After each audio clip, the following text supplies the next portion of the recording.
ମହାଦେବଙ୍କ ତୃତୀୟ ନେତ୍ର ଖୋଲିଯାଏ ତାହେଲେ ମୋ ଚିନ୍ତା କିଏ କରିବ ନନ୍ଦୀ? ଏମିତି ହୋଇପାରିବନି ଦେବର୍ଷି। ଆମ ସ୍ୱାମୀଙ୍କର ଆପଣଙ୍କ ଉପରେ ବଡ଼ କୃପା। ସେ କଦାପି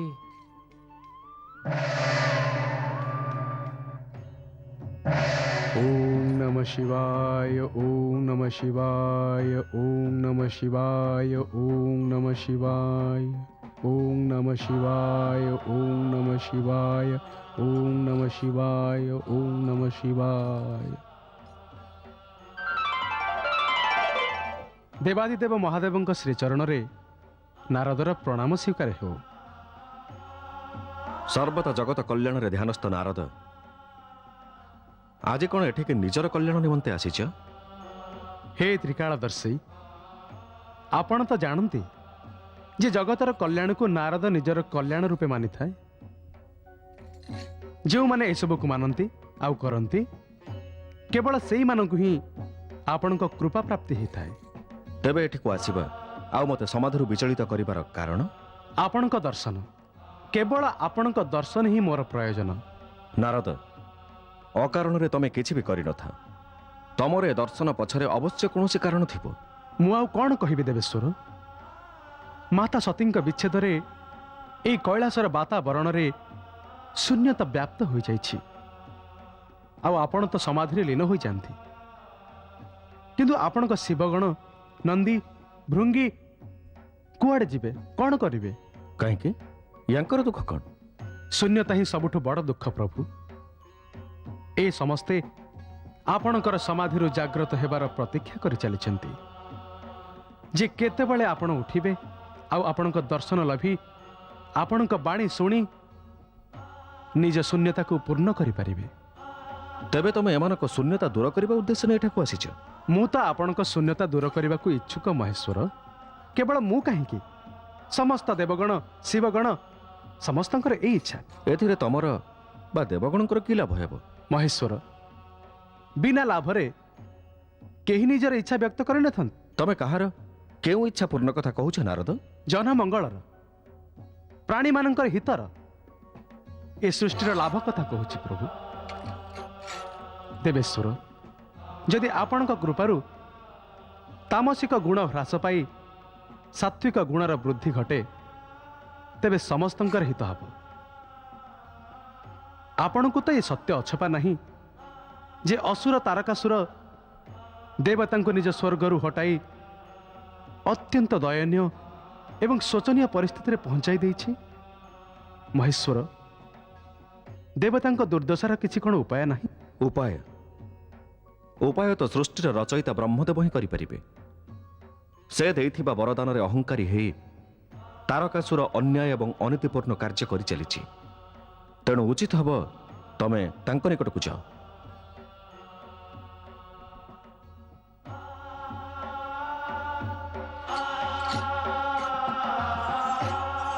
ଦେବର୍ଷି,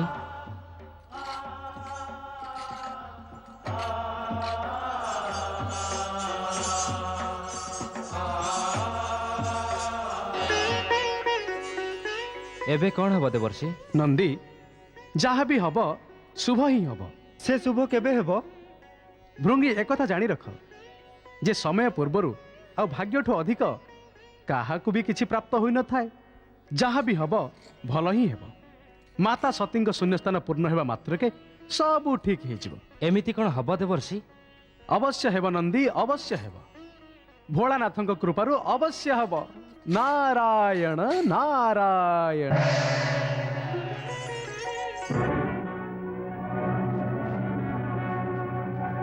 तारकासुर तो हमको छाड़ीदेला किंतु ता असुर सेना हम पीछा छाड़बेनी। केमिति प्रतिकूल समय ହେଲା देवता हेउ भी हमको एटी सेटी बुलिबाकू पडुची। को पर्यंत आमे कष्ट भोगिबा? आमे समस्त देवता मिसी ए दुष्ट राक्षस मानक सर्वनाश कर दबा। अच्छा तेरे तू एवर सर्वनाश करिबो? हमर स्वामी तारकासुर तुम मानको दया करी तुमको छाड़ी देले आउ तुमे तांको विरुद्ध रे षडयंत्र करूछ।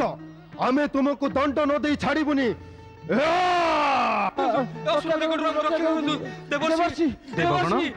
ଦେବଗଣ, ଆପଣ ଏମିତି ଦୌଡୁଛନ୍ତି ଯେମିତି ଆପଣଙ୍କ ପଛରେ ଅସୁର ଆସୁଛନ୍ତି। अरे ये जटाधारीटा किए?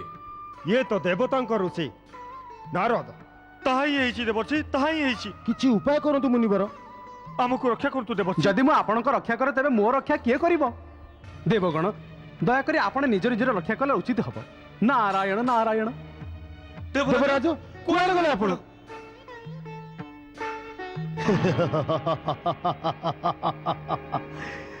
ସ୍ୱର୍ଗ ଉପରେ ଅଧିକାର ପ୍ରାପ୍ତ କରିବା ପରେ ମଦିରା ପାନର ଆନନ୍ଦ ହିଁ କିଛି ଭିନ୍ନ। କ୍ଷମା ମହାରାଜ, କ୍ଷମା କ୍ଷମା ମହାରାଜ, କ୍ଷମା। କେଉଁ ଅପରାଧ ପାଇଁ କ୍ଷମା ମାଗୁଛ ସେନାପତି? ମହାରାଜ, ଆପଣଙ୍କ ବିରୁଦ୍ଧରେ ଷଡ଼ଯନ୍ତ୍ର କରୁଥିବା ଦେବତାଙ୍କୁ ନେଇ ମୁଁ ଆପଣଙ୍କ ନିକଟକୁ ଆସୁଥିଲି, କିନ୍ତୁ ସେ ଜଟାଧାରୀ ମୁନି ନାରଦ ତାଙ୍କ ସହ ମିଶିଗଲେ। ସେ ଆମକୁ କଥାରେ ଲଗାଇ ତାଙ୍କୁ ଉଦ୍ଧାର କରିନେଲେ। ସେନାପତି, ତମେ ମୋ ବିନାଶ କଥା କୁହନି। ନା ସ୍ୱାମୀ, ମୁଁ ସେମିତି କାହିଁକି କହିବି? ମୁଁ ଦେବତାଙ୍କୁ ପରାସ୍ତ କରି ସ୍ୱର୍ଗର ଅଧିପତି ହେଇଛି। ଯଦି ତମେ ଜଣେ ତୁଚ୍ଛ ମୁନି ଭଳି ବ୍ୟକ୍ତିଠୁ ପରାଜିତ ହୋଇ ଫେର, ତେବେ ଇଏ କଣ ବିନାଶର ଲକ୍ଷଣ ନୁହେଁ? ଭବିଷ୍ୟତରେ ଏମିତି ଭୁଲ ହବନି ସ୍ୱାମୀ। ଭବିଷ୍ୟତକୁ ତ ତମେ ଅନ୍ଧାରରେ ହଜେଇ ଦେଇ ଆସିଛ ସେନାପତି। ଦେବତାଙ୍କୁ ମୋ ବିରୁଦ୍ଧରେ ଷଡ଼ଯନ୍ତ୍ର କରିବାର ପ୍ରୋତ୍ସାହନ ମିଳିଗଲା। ଯଦି ମୁଁ ଉଚିତ ସମୟରେ ଦେବତାଙ୍କୁ ଦଣ୍ଡ ନ ଦିଏ, ତେବେ ସମୟ ଆସିଲେ ସେ ମୋ ବିରୁଦ୍ଧରେ ଷଡ଼ଯନ୍ତ୍ର କରି ମୋ ଠାରୁ ସ୍ୱର୍ଗ ଛଡ଼େଇ ନେବେ। ସେମିତି ହବନି ମହାରାଜ, ମୁଁ ସେମିତି ହବାକୁ ଦେବିନି। ଯାଅ ତୁମେ।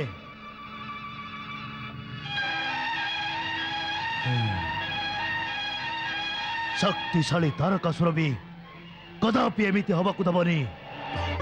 हे परम पिता, जदि आमे निजे निजकू रक्षा करियाकू सक्षम होइथांतु तेबे एमिति भावे लुचि लुचि काहेकि बोलिथांतु। एबे आपण ही किछि उपाय करंतु। आपण ही हमको रक्षा करंतु ब्रह्मदेव, आपण ही हमको रक्षा करंतु। नारायण नारायण।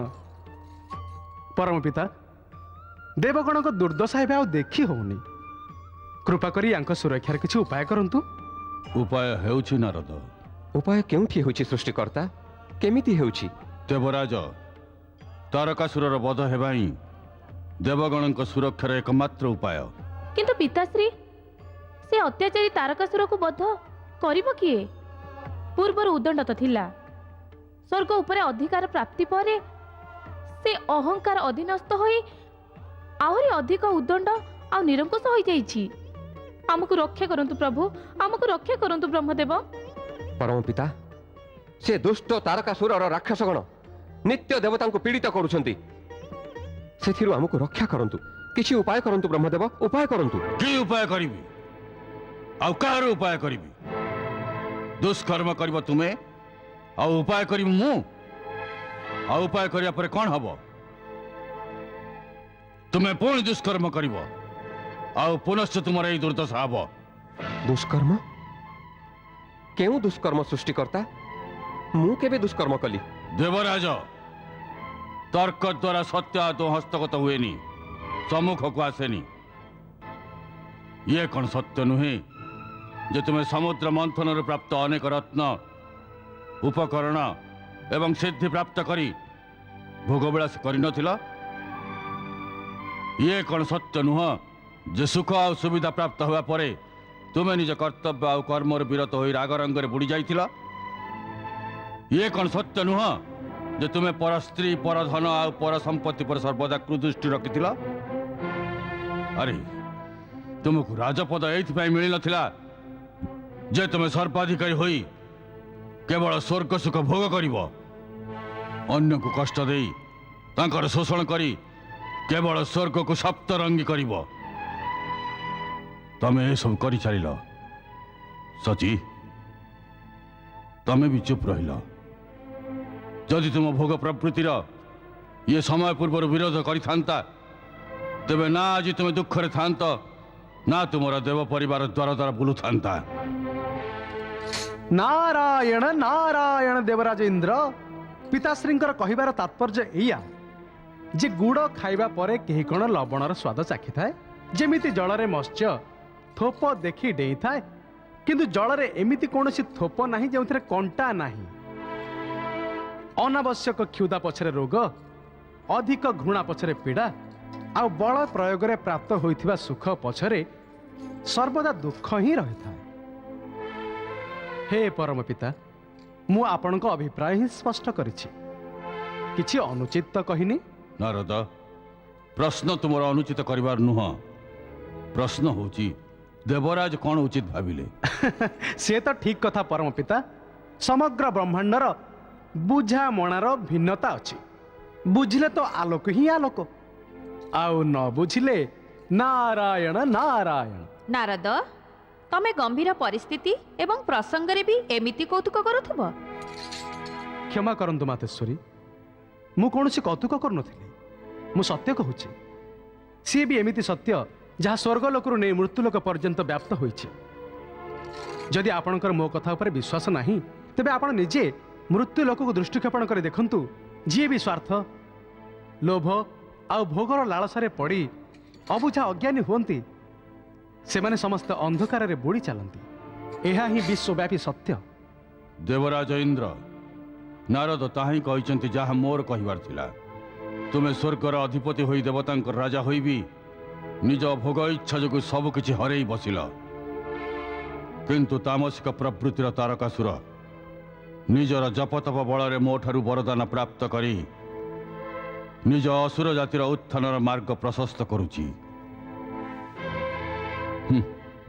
ତୁମେ ଦୈବୀ ଶକ୍ତିରେ ପୂର୍ଣ୍ଣ ହୋଇଥାଇ ବି ପରାସ୍ତ ହେଲ, ଆଉ ଆସୁରୀ ଶକ୍ତିର ସ୍ୱାମୀ ଘୋର ତପସ୍ୟା ଆଉ ତ୍ୟାଗ କରି ବିଜୟୀ ହେଲା। କ୍ଷମା କରନ୍ତୁ ପରମ ପିତା, ମୋତେ କ୍ଷମା କରନ୍ତୁ। ଏ ଭୋଗ ପ୍ରବୃତ୍ତି ଯୋଗୁଁ ମୋର ଯେଉଁ ଭୁଲ ହୋଇଛି ସେଥିପାଇଁ ମୋତେ କ୍ଷମା କରନ୍ତୁ ସୃଷ୍ଟିକର୍ତ୍ତା।